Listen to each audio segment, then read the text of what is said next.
26 de abril de 1974, Urs, Saratov, tarde-noche. El crepúsculo apretaba la ciudad en un abrazo pegajoso. El aire, que hasta hace poco era fresco, ahora se volvía denso, impregnado del amargor del asfalto y la podredumbre del río. Sobre la ciudad flotaba una niebla blanca que se deslizaba por los callejones del alma. Los faroles bajaban su luz en halos turbios sobre las calles al chasquido de unos dedos invisibles. Vyacheslav Demichev estaba de pie a la sombra de un álamo en la esquina de Moskovskaya Universitetskaya, envuelto en su abrigo militar. Aunque la noche era cálida, repasaba nervioso un paquete de Velomor. 3 cigarrillos intactos y el cuarto temblaba en sus labios, dejando un amargo sabor a polvo de tabaco. El uniforme militar, planchado en la mañana, ya estaba algo arrugado al final del día. Él inhalaba el humo, sintiendo cómo la nicotina se esparcía por sus venas en cálidas oleadas. Pero eso no ayudaba a calmar el temblor en sus rodillas, no silenciaba la voz del ejército en su cabeza, que se volvía cada vez más insistente, y en lo profundo de su conciencia se agitaba un sentimiento oscuro y pegajoso que crecía cada día, llenando todos sus pensamientos. Últimamente se sorprendía a sí mismo observando a las colegialas, sus cuellos delgados, sus rodillas blancas, sus sonrisas ingenuas. Al inicio solo era una mirada, después fantasías. Hoy ese sentimiento salió a la superficie como un absceso, sombras. Se arrastraban como vivas, extendiendo tentáculos negros que absorbían los últimos rayos del sol. En algún lugar a lo lejos, detrás de un denso velo de penumbra, se escuchó una risa demasiado aguda, demasiado estridente. Rasgó el silencio, haciendo que Demichev se estremeciera, como si alguien le hubiera pasado un dedo helado por la columna vertebral. Con un movimiento brusco, casi animal, giró la cabeza y su mirada se clavó en la figura que salía de las puertas de la escuela de arte, pequeña y frágil como una muñeca por romperse. La niña de 11 años, Daria Savodnikova, llevaba una carpeta con dibujos bajo el brazo, abrazándola con tanto cuidado como si fuera su propio corazón, arrancado y guardado en cartón. La última luz del sol primaveral, de un rojo sangre como una herida abierta, se aferraba a su cabello rubio trenzado en 2 trenzas, demasiado ordenadas y limpias. Ella tarareaba algo con una vocecita delgada e ingenua, parecida a una campanilla tintineante que estaba a punto de ser aplastada. El paso pesado de alguien. Saltaba mientras caminaba, como si no entendiera que el suelo bajo sus pies no era tierra firme, sino ceniza inestable, lista para hundirse en el abismo en cualquier momento. Una niña común, que aún no sabía, que aún no sospechaba nada. Demichev sintió cómo la saliva en su boca se volvía un ácido corrosivo y su lengua se pegaba al paladar. Algo monstruoso le oprimió el pecho. Se ajustó nervioso el cuello de la guerrera. El corazón le latía tan fuerte que parecía salirse del pecho y retumbaba en sus sienes como una campana fúnebre. Ella caminaba, él estaba de pie y las sombras se cerraban alrededor, listas para tragársela para siempre. Demichev dio un paso al frente, bloqueando la acera con su cuerpo robusto, sacó deliberadamente la gorra militar del bolsillo y se la puso de manera ostentosa, un gesto calculado para inspirar confianza infantil en el uniforme. Niña, la voz era dulcemente artificial. ¿Me ayudas en las competencias? Necesito que sostengas la cuerda para saltar. Sus dedos jugaban con la hebilla del cinturón. Cuando él notó un momento de indecisión en sus ojos, el temblor interno aumentó y cada segundo de espera se sentía como una eternidad. Vio cómo sus dedos apretaban más la carpeta y su mirada buscaba salvación en Daria. Mientras esperaba la respuesta, sacó un caramelo arrugado y pegajoso del bolsillo y con mano temblorosa hizo ese gesto. Al mismo tiempo, era un señuelo y una prueba de obediencia. Su pierna ya había dado medio paso hacia el terreno baldío, señalando con todo su cuerpo la dirección a la que quería llevársela. Daria extendió la mano por el dulce de manera automática, sin darse cuenta de que ese simple gesto sería su fracaso. Daria, el primer paso hacia una pesadilla. Cruzaron el terreno baldío cubierto de maleza y espinas que se enganchaban en el dobladillo de su vestido. Dasha miraba atrás repetidamente mientras el hombre extraño la guiaba cerca de la terminal de autobuses. Pero no se veían las competencias prometidas. Todo estaba tranquilo alrededor, solo el viento susurraba entre la hierba seca, como si advirtiera algo. ¿Ya vamos a llegar?, preguntó ella, sintiendo Daria como un nudo se le atoraba en la garganta. Ya casi llegamos, respondió Demichev. Su voz sonaba extraña, como si alguien hablara por él, como si ya no controlara sus propias palabras. El cementerio los recibió en silencio. Las cruces viejas, torcidas por el tiempo, parecían dedos rotos que se extendían hacia el cielo en una súplica muda. Se oía un susurro entre los arbustos, quizá era un gato o quizá no. Dasha se acercó sin querer a su acompañante, pero enseguida se apartó. Su cuerpo estaba frío, la cripta se abría como un agujero negro entre las losas grises. La puerta maciza colgaba de una sola bisagra. Como invitando a entrar, Demichev la empujó y ésta cedió con un chirrido, dejando salir un olor a humedad, podredumbre y algo más, algo dulzón y putrefacto que hizo que el corazón de Dasha diera un vuelco. ¿Aquí?, susurró ella. Su voz temblaba, y la respuesta fue una mano áspera que se le clavó en el hombro, empujándola hacia la oscuridad. La oscuridad adentro era tan densa como la brea. Los rayos del sol poniente, que se filtraban por las grietas del techo, sacaban de la oscuridad detalles inquietantes. El yeso derrumbado, telarañas enredando las esquinas y manchas oscuras y secas en las paredes y el piso. Dasha lo entendió de pronto y un escalofrío la invadió. Intentó gritar, pero Demichev le tapó la boca de golpe. Su respiración se aceleró en la penumbra y sus ojos brillaban como los de un lobo listo para atacar a su presa. Cuando él le arrancó el vestido, Dasha entendió que era el final, pero el instinto de supervivencia resultó ser más fuerte. Ella le clavó los dientes en la mano, sintiendo en la boca el sabor de la sangre, cálida, salada, viva. Demichev aulló de dolor y la golpeó en la cara con el puño. Demichev caminaba por el andén, tratando de no llamar la atención. Le dolía la mano, la maldita muchacha le había dejado una media luna sangrienta. Ya casi se había calmado, cuando de repente se dio cuenta de que no tenía el pañuelo. La memoria le recordó amablemente que se había limpiado las manos con él después de todo. El pañuelo debía estar en la cripta. Cuando Demichev regresó, le esperaba una sorpresa que le heló la sangre en las venas. La oscuridad, normalmente obediente y sorda, parecía estremecerse por los débiles sonidos roncos. Dasha no solo respiraba, sus pulmones aspiraban aire con un jadeo. Cada inhalación le costaba trabajo, como si su pecho se apretara.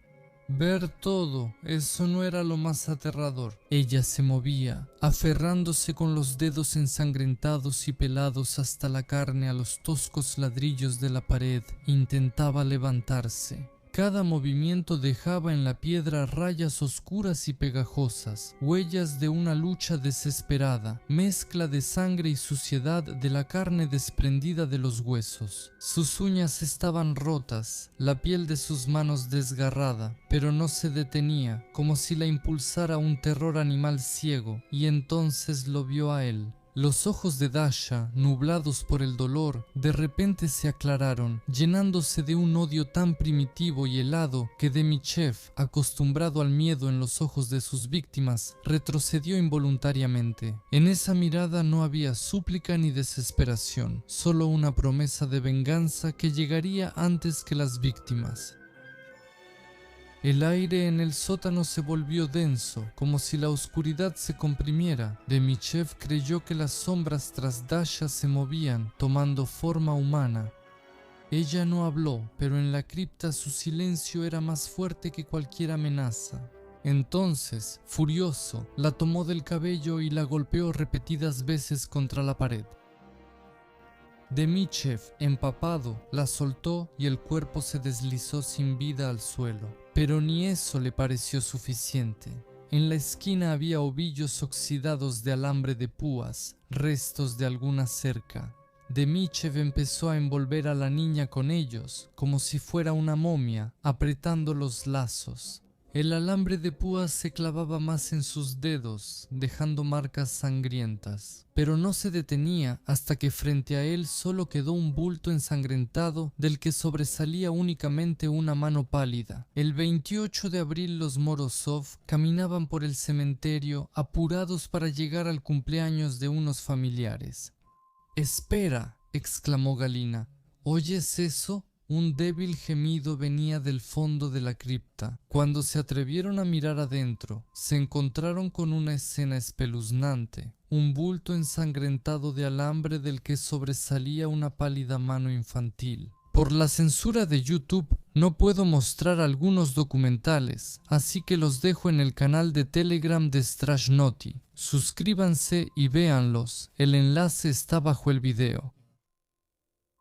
El 1 de mayo, en el hospital de la ciudad, Daria estuvo en coma casi un mes. Los médicos no podían explicarlo. Múltiples fracturas, traumatismo cráneoencefálico, pérdida de sangre, pero la niña sobrevivió. Cuando el investigador la visitó con un cuaderno, todos esperaban que no recordara, pero la niña dibujó con confianza un rostro. Cada arruga, cada línea, especialmente bien le quedaron los ojos, locos, hambrientos, de monstruo.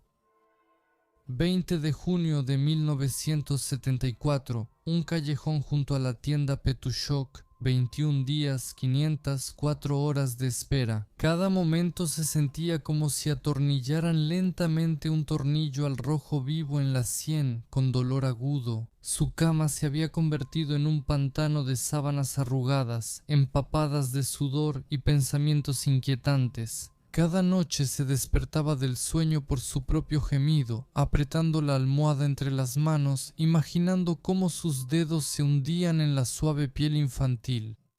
Cuando su silueta emergió de la oscuridad de junio, un sabor extraño surgió en su boca. Se mordió la mejilla y contuvo la excitación. Todo coincidía hasta en los más mínimos detalles: las muñecas delgadas, la ligera cojera, la costumbre de morderse el labio inferior cuando estaba nerviosa. Lo sabía todo sobre ella después de 3 semanas de observación. Le regalaron ese valioso callejón negro.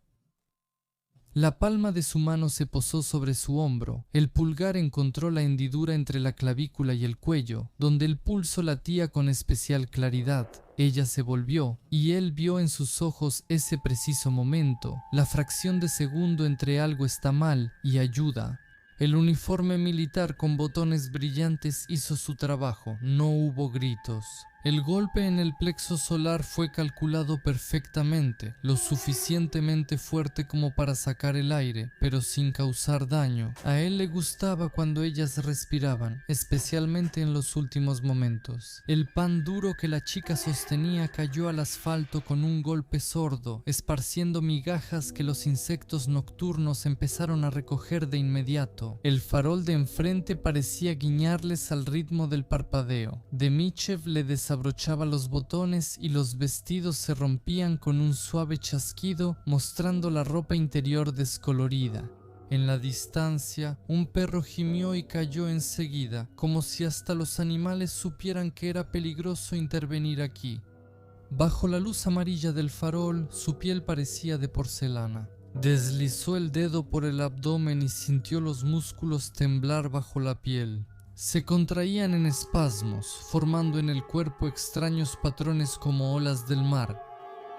Demichev la empujó contra la pared. Las pupilas de la víctima se dilataron casi devorando el iris. Los labios se movían sin sonido, solo un jadeo, como si algo de algodón tapara su garganta. Se inclinó, inhalando el olor a miedo infantil, dulce, sudoroso y algo indefinible. Más despacio, susurró y deslizó el dedo por su mejilla dejando un rastro húmedo. Pronto todo terminará, pero eso era una mentira. Lo peor apenas comenzaba, el cuerpo aún se estremecía. En los últimos espasmos, cuando Demichev empezó a arreglarse, dobló cuidadosamente la ropa, el vestido con flores, las bragas gastadas, un zapato. El otro se perdió durante la lucha. Limpió su rostro con cuidado. Le gustaba cuando lo miraban en el último momento. Un rostro limpio, casi inocente, salvo por el moretón bajo el ojo. Por la mañana, el barrendero Semyonov se paralizó al ver las consecuencias. La escoba cayó y el cuerpo yacía en una postura extraña, como una muñeca tirada por un niño. Pero lo que más sorprendió al anciano fueron los ojos abiertos, que lo miraban directamente, y la boca estaba tapada con algo oscuro. Demichev la dejó desnuda como si quisiera borrar los últimos rastros de su identidad. Sin ropa, sin documentos, solo carne pálida y sin vida, llena de pinchazos y mutilada. Las autoridades se enfrentaron a un problema. Nadie sabía quién era esa chica. Normalmente se identificaba en la morgue o con un anuncio, pero el tiempo pasaba y los familiares no llegaban. Se tomó una decisión impactante para la sociedad soviética. Mostraron la foto de la fallecida en la televisión. Fue un hecho inédito en un país donde la televisión solo mostraba cosechas, leche y presentadores sonrientes. De pronto apareció la imagen de una chica muerta y la gente frente a las pantallas quedó paralizada de horror. Pero el método funcionó. Poco después, una chica llegó a la policía, temblando por el impacto. Reconoció a la víctima. Era su conocida, Elena Vasilieva, de 16 años. Así se supo el nombre de la víctima. Los agentes de policía fueron a ver a los padres de Elena, esperando encontrar dolor, lágrimas, desesperación, pero en su lugar se toparon con una indiferencia helada. Despacho del investigador. El capitán apretó los puños tan fuerte que las uñas se le clavaron en las palmas. El capitán apretó los puños y las uñas en las palmas. El capitán apretó los puños. Segundo piso, regresamos. Rasgepert. Todos somos esa firma. El reloj marcaba los segundos, hasta la próxima pérdida de vida. Gromov sabía que esa persona no se detendría, no podía detenerse. Él miraba por la ventana ahumada donde se reunían las nubes. En algún lugar de la ciudad andaba una persona que ya estaba eligiendo a su próxima víctima y detenerlo era imposible. Por la noche, en un departamento en las afueras, Demichev revisaba sus notas a la luz de una vela. Afuera soplaba el viento, pero él no sentía frío. Una energía extraña recorría sus venas. Recordaba esta noche y sus dedos buscaron el cuaderno grueso. Debía anotar cada detalle. Antes de que lo olvidara, cómo temblaba, cómo se le dilataban las pupilas y cómo al final sus ojos no mostraron miedo, sino comprensión. Sonrió al ver la sombra en la pared. Era extraña, hoy demasiado grande, con dedos largos. Pronto, pensó él, cerrando el cuaderno. Pronto sintió picazón en la garganta y sed. Extendió la mano al vaso de agua, pero se detuvo. No, no era eso. Quería algo diferente, algo cálido, algo vivo. Galina Ulivina, de 17 años, joven de rasgos faciales delicados. En aquella fatídica noche de julio de 1974 su destino se entrelazó con una sombra que no conocía la piedad. La oscuridad envolvía las calles con un frío abrazo, el aire denso y lleno de miedo. Él lo sentía, lo absorbía, lo anhelaba. Demichev caminaba y ya veía a su víctima, frágil, temblorosa, perfecta. Las sombras susurraban tras él, apurándolo. Él sonrió, pronto. Actuaba metódicamente, sabiendo que resistirse era inútil. Sus manos, ásperas y nervudas, se apretaban en puños por la anticipación y en su mente ya resonaba el susurro de la locura, empujándolo hacia el límite final. Galina no entendió de dónde vino la desgracia. Un tirón brusco y su mundo quedó en un callejón oscuro, sin testigos, donde los gritos se perdían entre muros sordos y la desesperación se volvía casi tangible. Él disfrutaba de su miedo y su impotencia. Cada caricia era una burla, cada movimiento una tortura, y llegó el silencio. Solo el susurro ronco del último aliento y los dedos fríos apretando su garganta hasta que la luz se apagara en sus ojos. Cuando todo terminó, Demichev se desvaneció en la oscuridad, dejando solo un cuerpo sin vida que encontrarían al amanecer. La última víctima de Demichev fue Ela Tomich, tan frágil como el primer hielo del Volga. Tenía solo 11 años. La familia llegó a Saratov por 2 semanas. El padre, mayor del servicio médico, obtuvo vacaciones tras un año en la lejana Kazajistán. La niña estaba feliz por las vacaciones, los lugares nuevos, el olor del río y por estar con sus padres. Llevarla al parque de diversiones. Ella no sabía que no llegaría a ese fin de semana. Esa fatídica tarde, el padre le pidió a Ela que llevara un pez fresco a la abuela. La anciana vivía a 5 minutos de la tienda Petushok. La niña caminaba repasando en su cabeza los planes para el día siguiente, cuando de repente él apareció desde la esquina. «Hola, hola, solecito». Su voz era cálida, melosa, justo como la de un tío amable.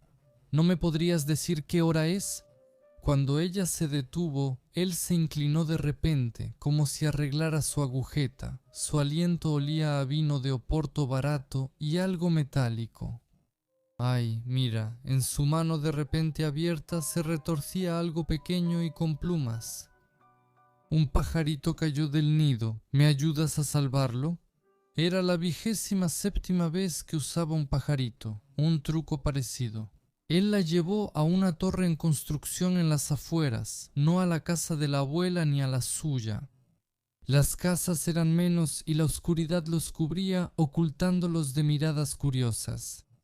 Aquí, entre estos arbustos, hay un lugar especial. Sus dedos de repente se clavaron en su muñeca con tanta fuerza que los huesos crujieron. Lo último que vio Ela fueron sus ojos inhumanos, vidriosos, como los de ese lucio muerto que ayer trajo su padre de la pesca. Una semana después, los recolectores de hongos encontraron el lugar y al principio creyeron que era un trapo. Vieron las trenzas con cintas azules y, sobre su cabeza, un cuervo en una rama rota picoteaba metódicamente los ojos de un gorrión muerto.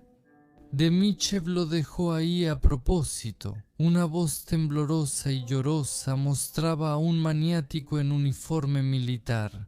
La policía inspeccionaba cuarteles, academias militares y listas de desertores. Nadie era él y ninguna pista servía. La investigación no avanzó hasta que la mano de hierro de la Fiscalía Regional intervino. Hilos rotos, ensangrentados y enredados se unieron en un solo caso para todos. Los investigadores entendían que cerca seguía andando una persona que veía a los niños no como personas, sino como objetos para sus fantasías perversas. Él ya había quitado vidas y lo haría de nuevo. Todo se resumía a: ¿era un uniforme militar o solo parecido? ¿El maníaco tenía charreteras o solo fingía? El investigador, agotado, trabajaba al límite. Sus párpados pesaban como plomo y un dolor sordo latía en sus sienes. En la comisaría olía a sudor, tabaco, café rancio y desesperación. Especialmente odiaba esas fotos de niñas, sus rostros sonrientes y despreocupados, que ahora quedarían congelados en el tiempo para siempre. Sus ojos parecían mirarlo con reproche mudo en cada foto. Peinaron la ciudad, interrogaron a cientos y revisaron a cada militar en 50 kilómetros, nada. Esa noche, cuando hasta los faroles parecían apagados del cansancio, Villarev miraba fijamente el mapa con chinchetas. Las cabezas rojas señalaban donde desaparecían las niñas, creando un patrón inquietante. Todo está cerca de la segunda estación de bomberos. ¿Por qué los militares? De repente, dijo él con voz ronca, Su voz sonaba extraña, el uniforme de los bomberos es igual, la habitación quedó en silencio. Al día siguiente revisaron las fotos de archivo del personal del equipo de bomberos, filas ordenadas de hombres sonrientes con uniformes azul oscuro. Algunos arriesgaban la vida a diario salvando personas y otros, como Villarev, deslizaban lentamente el dedo por la foto.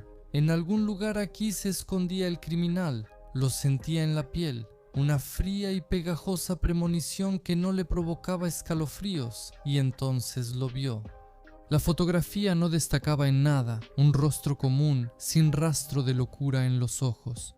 Pero cuando Villarev la comparó con el retrato compuesto, dibujado según la descripción de la víctima sobreviviente, algo dentro de él se estremeció. Aquí está, susurró el investigador. En la habitación reinó un silencio absoluto, hasta el reloj parecía detenerse. En algún lugar de la ciudad, ese hombre apagaba incendios, sonreía a sus colegas y quizá acariciaba la cabeza de los niños vecinos. Y nadie sospechaba que bajo la máscara de héroe se escondía un verdadero maniático. La estación de bomberos número 2 recibió a Villarev con el caos habitual y olores a humo, metal y sudor. Demichev, abotonado durante el turno, se presentó ante el investigador mostrando toda su fuerza física, alto, de hombros anchos, con manos acostumbradas a dominar fácilmente las mangueras bajo la presión monstruosa del agua. Al ver cómo manejaba el equipo con destreza, Villarev sentía una extraña disonancia. Frente a él estaba un hombre que desafiaba a los elementos todos los días para salvar vidas, y al mismo tiempo, el principal sospechoso de los crímenes más atroces, consciente de que arrestar directamente a un oponente tan fuerte físicamente podría tener consecuencias impredecibles. Villarev ideó un plan sofisticado bajo el pretexto de entregar un premio institucional por apagar incendios en Engels. Convenció a Demichev de ir a la comisaría y él se puso un traje civil elegante. Como si fuera una cita, pensó Villarev sin sospechar y subió al auto oficial. En el camino, él preguntaba animado sobre la premiación y la salida. Villarev, respondiendo para mantener la charla, notaba con horror lo naturales que eran las mentiras de ese hombre. La oficina del investigador en el departamento de policía de Frunzensky, iluminada por luces fluorescentes, fue escenario de uno de los momentos más aterradores en la carrera de Villarev. Cuando la puerta se abrió y Daria Savodniakova entró en la sala con sus padres, el tiempo pareció detenerse. La niña reaccionó de inmediato, su cuerpo se tensó y sus ojos se agrandaron. Por segunda vez, reuniendo toda su voluntad, señaló sin dudar a Demichev.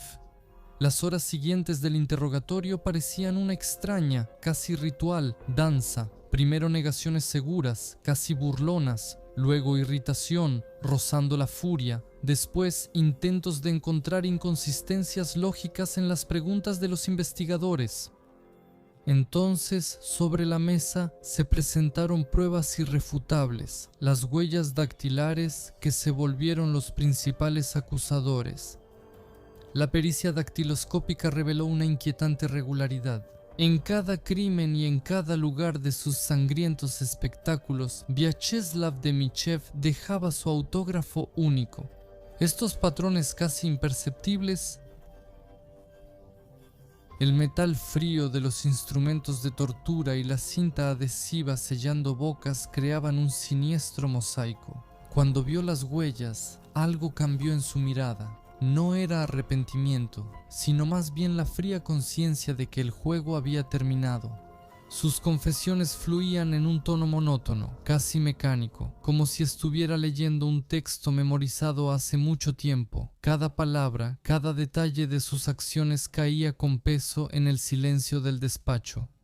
Villarev, mientras tomaba declaración, sentía escalofríos. Ante él se mostraba una imagen monstruosa. Bajo el uniforme de bombero y la máscara de empleado ejemplar, durante años se ocultó un maníaco frío que hizo de la violencia y la muerte un ritual planeado. Sus métodos estaban perfeccionados al máximo. Conocía todos los rincones de la ciudad, todos los edificios abandonados a donde podía llevar a sus víctimas. Vyacheslav reveló los detalles monstruosos de su método. Vyacheslav usaba a los pequeños vecinos como sujetos de prueba para practicar sus esquemas sádicos y atraer niños a lugares apartados y desiertos. Él se acercaba a ellos, los invitaba a pasear, a ver insectos o buscar dulces y luego analizaba fríamente su reacción observando. Cada uno de estos ensayos hacía que su método fuera aún más perfecto. En uno de los interminables días de interrogatorio, su voz, que antes era monótona y sin emociones, de repente cobró vida. Empezó a contar una historia que helaba la sangre. Año 1970. El verano en Saratov resultó ser insoportablemente caluroso. Demichev, en ese entonces un joven soldado que había recibido un permiso de corta duración, regresó a la ciudad que pronto sería testigo de su primera privación de vida conocida.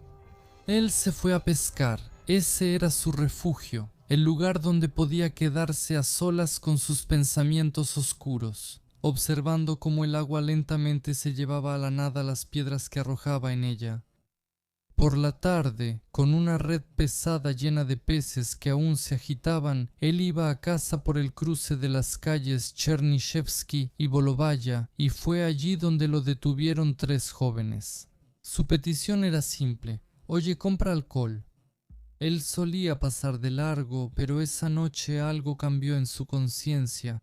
Quizá fue el deseo de poder sobre otros o solo otro experimento.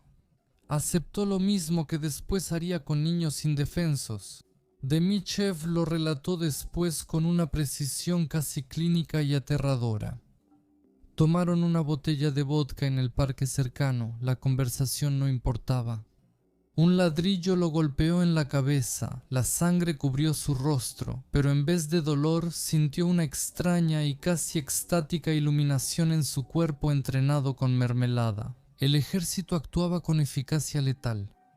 El primer golpe en la garganta, el crujido de los cartílagos, el segundo en la sien, un sonido sordo, como una manzana madura cayendo al suelo, el tercero, cuando la niebla se disipó. Un atacante yacía muerto y los otros 2, desangrándose, intentaban alejarse. Demichev se levantó, se sacudió los pantalones y se fue a casa, dejando un rastro de sangre que la lluvia borró. Cuando los investigadores sacaron los expedientes polvorientos de los casos de 1970, les esperaba una espeluznante confirmación de una muerte no resuelta. Descripción del criminal: alto, atlético, se identificó como Vyacheslav.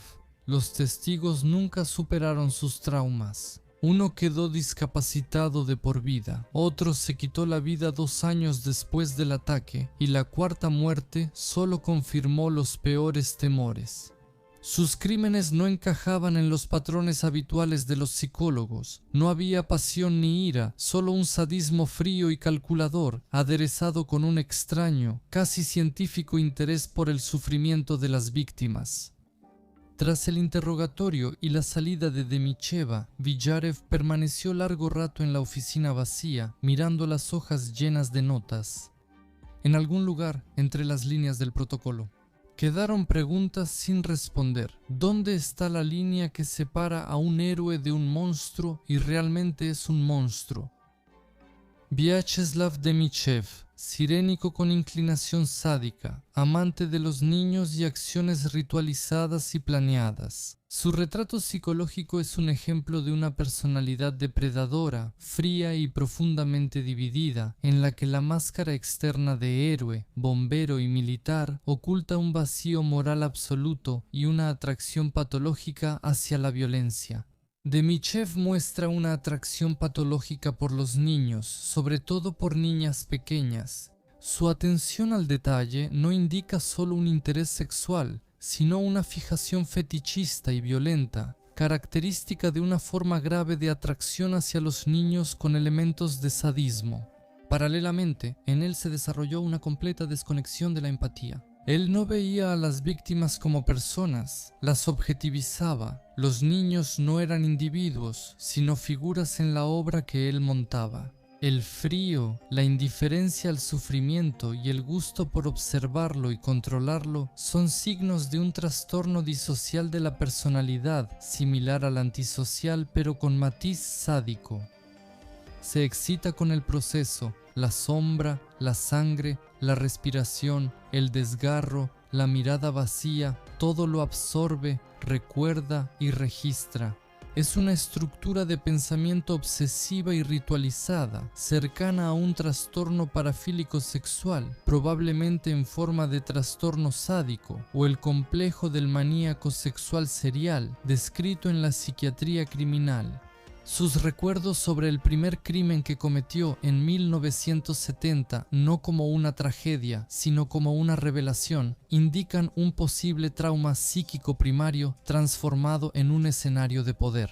Él usa la violencia como medio de autoafirmación, dándole control y sentido, pero crea adicción. La casi total ausencia de matices emocionales en sus confesiones, salvo el placer por los detalles, demuestra signos de alexitimia y trastorno emocional.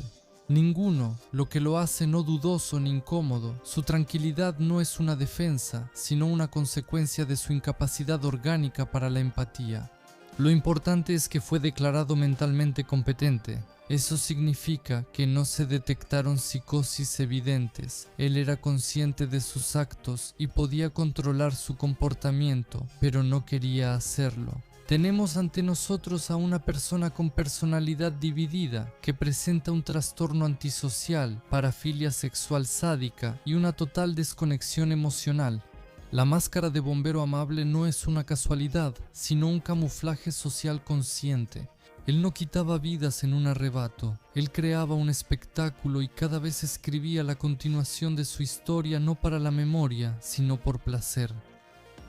A Demicheva la sacaron del centro de detención para realizar una reconstrucción del crimen en el lugar de los hechos. Los investigadores reconstruyen cada paso, suspiro y golpe, hasta que ocurre una irrupción inesperada. El padre de la niña que perdió la vida, un hombre cuya alma se consumió en las llamas de la venganza, aparece de la nada. En sus manos hay una pistola, fría como su odio. Vino aquí con un solo objetivo, quitarle la vida a Demichev. Durante el interrogatorio habla con calma, casi con indiferencia. Sí, tomó el arma de su unidad militar, sí, fue especialmente a Kazajistán para conseguirla. Sí, quería ver cómo la vida abandonaba los ojos de quien le quitó a su hija, pero el destino le jugó una mala pasada. Llegó tarde. Finalmente, Vyacheslav Demichev compareció ante el tribunal. Los abogados insisten en una pericia y los forenses emiten su veredicto. Es imputable. Él entendía lo que hacía. La sentencia se dictó a inicios de los 70. Pena de muerte, sin misericordia, sin dudas, el verdugo ya está listo. A finales de 1975 se escuchó un disparo que mandó a Demichev al otro mundo. Comenten qué opinan de la historia. Si quieren un análisis de personalidad, posiblemente pondré una publicación sobre cómo conseguirlo bajo el video. Den like, dislike y vean otros videos en el canal, están saliendo y el formato es algo diferente, así que lo recomiendo.